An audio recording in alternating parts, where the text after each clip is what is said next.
Hey everyone, Professor Adjovan here. Another episode in the linear series. This is episode 19, where we're going to look at the third and final way to solve linear systems, this time using elimination.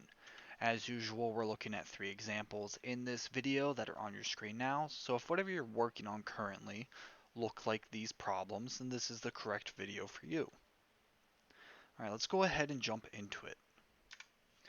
Alright, so elimination is called elimination because we're trying to set up the equations in such a way that when we combine them together, one of the variables will be eliminated. So let's analyze these two equations real quick. We have an x minus a y and a 2x plus a y. Notice that there is a negative y here, and there's negative one of them, and then there is positive one of them here. So if I combine these two equations, meaning I add them together, the y's are going to cancel out. They're going to be eliminated. So let's see what happens. X plus 2x is going to be 3x. Negative y plus y cancel out. 4 plus 5 gives us 9. We now have this equation of 3x equals 9. There's only one variable. And when we have an equation in one variable, we can solve for it. So we can divide both sides by 3 and get x is equal to 3. Once we have this, much like what we did with substitution, we can take this and plug it into either of these two equations. It doesn't matter. So if I just choose the first one, we have 3 for our x minus y is equal to 4. Moving the 3 to the other side, we have negative y is equal to 1. And dividing both sides by negative 1 to isolate just the y, we get y is equal to negative 1. So we have an x, we have a y. The point, because remember that linear systems are a point. The solution is a coordinate point. So our point, our solution is 3, negative 1. Now this one was pretty straightforward because the problem was already set up for us to just add them together. So what's going to happen in a problem like this? We now have 7x minus 4y and x minus 2y. If I was to just add these together, neither the x's or the y's would be eliminated. So we can do something to make one of the equations the opposite. So I can pick one of my two variables, it doesn't matter, x or y. In this case, I'm going to pick y.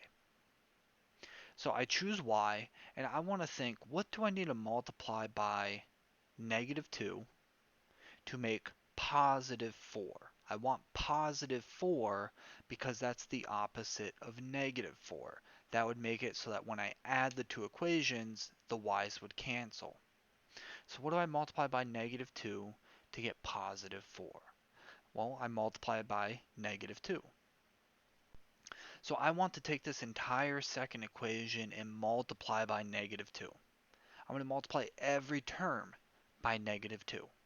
So I need to multiply the x's by negative 2, getting negative 2x. I need to multiply the negative 2y by negative 2 to get positive 4y, which is what we want. And then I also need to multiply the 4 by negative 2, getting negative 8. Now I'm going to go ahead and rewrite, and I recommend doing this, the other equation to keep things nice and organized. And now, if I go ahead and combine these two equations, meaning add them together, what happens? Well, 7x and 2x make 5x. Negative 4y and positive 4y cancel out. They are eliminated. And negative 12 and negative 8 make negative 20. So I'm now left with the one equation and one variable that we can solve for. Dividing both sides by 5, we get x is equal to negative 4. And we can take this x equals negative 4 and substitute it into either of these two equations. It doesn't matter which one, but if we look closely, if we plug it into the first one, we're going to have to multiply by 7. If we plug it into the second one, we don't have to multiply by anything. Alright, so I would recommend plugging it into the second one. Alright, so we have x, which we know is negative 4. minus 2y is equal to 4. Adding 4 to move this negative 4 over to the other side, we get negative 2y is equal to 8. And dividing both sides by negative 2, we get y is equal to negative 4. So both x and y are negative 4. Don't forget my negative sign. Both x and y are negative 4, so the point, our solution, is negative 4, 4. Negative 4, negative 4. All right, we have one more example to illustrate the last thing that might happen of 2x plus 5y and 3x minus 2y. Now, if I look at these and I think, what can I multiply by 2x to get 3? Well, there's no whole number that I can multiply by 2 to get 3. Likewise, there is no whole number I can multiply by negative 2 to get negative 5. So we're in a little bit of a pickle. So in this case, we need to multiply not only one equation, but both equations. So let's pick one of the variables. All right, let's just pick x because it's in the front. I need to multiply 2 by something, and I need to multiply 3 by something so that they end up with the same number but opposite signs. So the easiest way is going to be look for the least common multiple. So the least common multiple between 2 and 3 is going to be 6. If you can't come up with the least common multiple in your head, you can easily think of it as, instead of looking at the least common multiple, just any common multiple, and multiply by 3 to the top equation and 2 to the bottom equation, right? That'll make 6 for both of these. All right, so you can just multiply one number by the other number, and then that other number by the first number, and they'll end up with the same thing.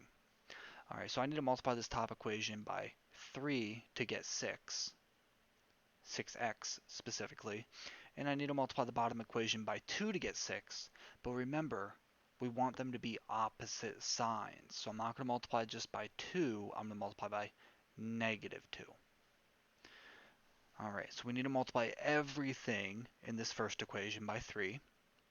So we get 6x plus 15y is equal to negative 60. And in the bottom equation, we get negative 6x plus 4y is equal to 22. If we now combine these, meaning we add them together, the x's cancel, which is what we want. They are eliminated. 15y and 4y make 19y, and negative 60 plus 22 is going to be negative 38. We can now solve for y by dividing both sides by 19, getting y is equal to negative 2. So we can take this y equals negative 2 and plug it into either of these two equations to solve for x. So they both look about the same amount of work. Let's just go ahead and pick the top one. So 2x plus 5 times negative 2 is equal to negative 20. 2x minus 10 is equal to negative 20. Adding 10 to both sides, we get 2x is equal to negative 10. And finally, dividing both sides by 2, we get x is equal to negative 5. So we have an x, we have a y, we write our answer as a coordinate point of negative 5, negative 2.